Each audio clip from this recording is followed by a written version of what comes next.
Episode की शुरुआत में हमें 10 साल पहले का सीन दिखाया जाता है, जहां आस्था और यूनो भाग रहे होते हैं और यूनो भागते भागते गिर जाता है और रोने लगता है। और तब आस्था उसे उठाते हुए कहता है, तुम ऐसे मत रो, मैं हमेशा तुम्हारे साथ दूंगा। और वो दोनों पहाड़ी की ओर भागने लगते हैं। और तब यहाँ वो सभी लोग खाना खा रहे होते हैं। तब आस्था कहता है, जब मैं बड़ा हो जाऊंगा तब आप मेरे साथ शादी करके मेरे लिए ऐसा खाना बनाना। तब सिस्टर लिली कहती है, एक्चुअल में ये खाना फादर ने बनाया है, तो क्या तुम उनसे शादी करना चाहोगे? और तब आस्था उस बात से चिढ़ जाता है। तब यूनो से कहता है, ऐसा नहीं हो सकता, सिस्टर लिली किसी से शादी नहीं कर सकती। तब आस्था कहता है, पर मैं हार नहीं मानूंगा। और यहाँ सिस्टर लिली उन दोनों को पहले विजार्ड किंग की कहानी सुना रही होती है, जिसमें लिखा होता है कि कैसे फर्स्ट विजार्ड किंग ने एक डीमन को हराकर शांति स्थापित की। तब यहाँ अगले दिन आस्था सिस्टर लिली से विजार्ड किंग के बारे में पूछने लगता है। तब सिस्टर लिली उसे बताती हैं, विजार्ड किंग एक टाइटल है जो कि जनरेशन टू जनरेशन पास होता गया है। ये विजार्ड किंग की पावर ही है जिसकी वजह से क्लोवर किंगडम में शांति है,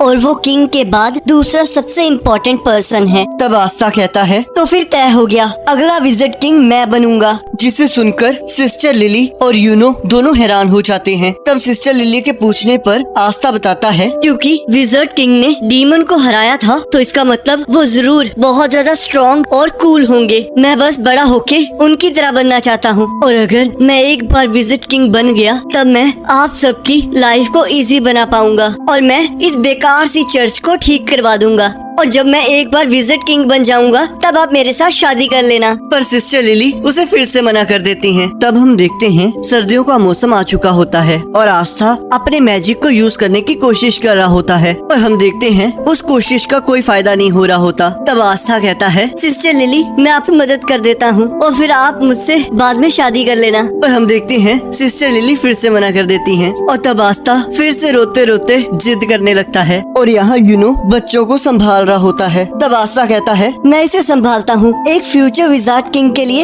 ये कितना ही मुश्किल होगा। और हम देखते हैं आखिर में सिस्टर लिली ही उसे चुप करवाती हैं। पर तभी फादर वहाँ आ जाते हैं और यूनो और आस्था में से किसी एक को एक काम करने के लिए कहते हैं, और आस्था ये काम करने के लिए काफी एक्साइटेड होता है। तब फादर वो काम यूनो को करने के लिए कहते हैं और कहते हैं, ये बहुत इम्पोर्टेंट लेटर है तो मैं इसे आस्था को नहीं दे सकता, तो चुपके से ये काम तुम कर लो। मुझे साथ के विलेज के मेयर से मिलना होगा क्योंकि हमें सर्दियों के लिए खाना चाहिए। तब यूनो उस लेटर को लेकर वहाँ से चला जाता है। तब रेखा आस्था से कहती है, तो अगर तुम मैजिक नहीं यूज कर सकते तो कम से कम लकड़ियाँ ही काट दो, आखिरकार तुम कुछ तो काम आओ। जिससे आस्था चिढ़ जाता है। और यहाँ हम देखते हैं एक बार ऑनर एक पर्सन के पास पैसे ना होने की वजह से उसे बाहर निकाल देता है। पर तभी यूनो वहाँ से गुजरता है और उसके पेंडेंट को देखकर वो आदमी मुस्कुराने लगता है। हाँ, यूनो उस लेटर को सक्सेसफुली डिलीवर कर देता है। तब वो पर्सन यूनो को रोक लेता है और यहाँ सिस्टर लिली यूनो की फिक्र कर रही होती है।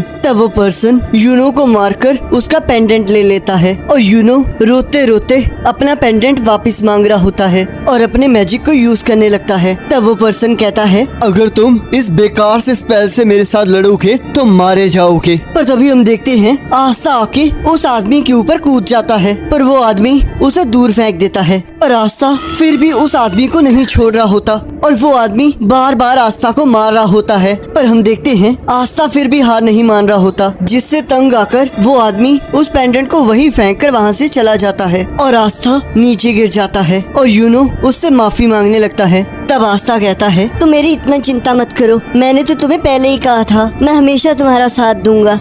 और यहाँ प्रेजेंट में यूनो सोच रहा होता है, तुमने हमेशा वो किया है जो हम कभी सोच भी नहीं सकते। और यहाँ रेवची कह रहा होता है, तुम्हारे पास तो कोई मैजिक ही नहीं था, तो तुम्हारे पास ये ग्रीन वॉर कैसे आई? आखिरकार तुम हो क्या? और तब रेवची अपनी चेन से आस्था के ऊपर हमला करने लगता है, पर आस्था अपनी तलवार से उसके मैजिक को काट देता है और अपनी पूरी पावर से उसके ऊपर हमला करने लगता है और कहता है, चाहे मेरे पास कोई मैजिकल पावर ना हो पर मैं फिर भी विजार्ड किंग बन के रहूंगा और कभी हार हारना मानना यही मेरा मैजिक है। और उसे दीवार में पटक देता है और कहता है, मैंने हमेशा अपनी बॉडी को ट्रेन किया है, तो आखिरकार वो आज मेरे काम आ ही गया। और हमें फिर से पास्ट का सीन दिखाया जाता है जहाँ यूनो आस्था से माफी मांग रहा होता है। तब आस्था कहता है, ये तो कुछ भी नहीं है, तुम्हारी इसमें कोई गलती नहीं है और मैं विज़र्ड किंग बनके तुम्हें और बाकी सबको बचाऊंगा और तुम्हें किसी चीज की भी चिंता करने की जरूरत नहीं पड़ेगी। और मैं सभी को ये प्रूफ कर दूंगा, चाहे आप गरीब हो या फिर अनाथ, आप फिर भी विज़र्ड किंग बन सकते हैं। कोई भी ये कर सकता है अगर कोई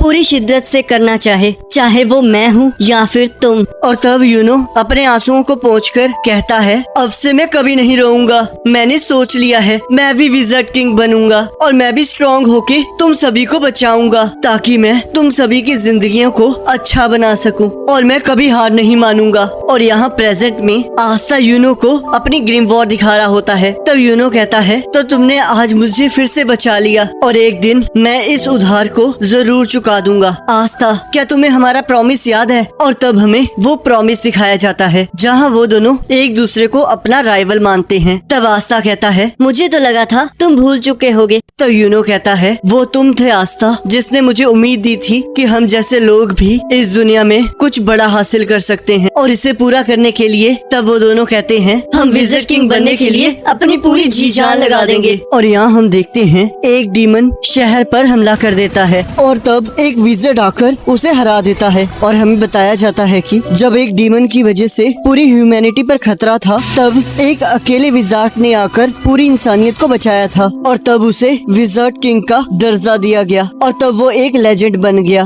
और तब हमें आज के क्लोवर किंगडम का विज़र्ड किंग दिखाया जाता है, जो कि पूरे क्लोवर किंगडम में शांति बनाए रखता है। और तब हमें बताया जाता है मैजिक नाइट्स में विज़र्ड्स की 9 स्क्वाड्स हैं और वो सारी विज़र्ड किंग के अंडर आती हैं और ये सभी मिलकर अपनी कंट्री को सेफ रखते हैं। और यहाँ हम देखते हैं आस्था अपनी तलवार के साथ ट्रेनिंग कर रहा होता है और एक बर्ड उसे बार बार घूर रही होती है। और तब आस्था अपनी ग्रीम वॉर को पकड़कर कहता है, चाहे मेरे पास कोई मैजिक नहीं है तो फिर क्या हुआ, मैं फिर भी ऊंचाइयों को छूऊंगा। और वो फिर से अपनी तलवार को पकड़कर ट्रेनिंग करने लगता है और कहता है, मुझे पूरा यकीन है कि यूनो भी अपनी स्पेशल ट्रेनिंग कर रहा होगा, तो फिर मैं भी पीछे नहीं हट सकता। तब हमें बताया जाता है कि आस्था मैजिक नाइट एंट्रेंस एग्जाम के लिए तैयारी कर रहा है, जो कि अब से 6 मंथ्स बाद क्लोवर किंगडम के रॉयल कैपिटल में होगा। और यहाँ यूनो भी तैयारी कर रहा होता है और कहता है, मुझे थोड़ी और प्रैक्टिस कर लेनी चाहिए, मुझे पूरा यकीन है कि वो भी ट्रेनिंग कर रहा होगा। और तब यहाँ ग्रीमोर टावर में फादर कहते हैं, यूनो का तो मुझे समझ आ रहा है, पर क्या आस्था को भी इस एग्जाम में अलाउ करना सही रहेगा? तब ग्रीमोर टावर का ओनर कहता है, अगर वो करना चाहता है तो इसमें कोई बुराई नहीं है। हमारे साथ और भी यहाँ के बच्चे थे, पर लगता है वो लोग एग्जाम देने से डर गए हैं। पर फादर फिर से बार बार वही सवाल पूछ रहे होते हैं और ग्रीमोर टावर का ओनर सेम आंसर दे रहा होता है और कहता है, अब मुझे समझ आया कि अगर आस्था रॉयल कैपिटल चला जाएगा तो तुम्हें अकेलापन महसूस होगा। तब फादर कहते हैं, ऐसी कोई बात नहीं है, हमें पता है कि आस्था फेल होने वाला है, तो फिर इस एग्जाम में पार्टिसिपेट करने का क्या पॉइंट? और बाकी बच्चे भी तो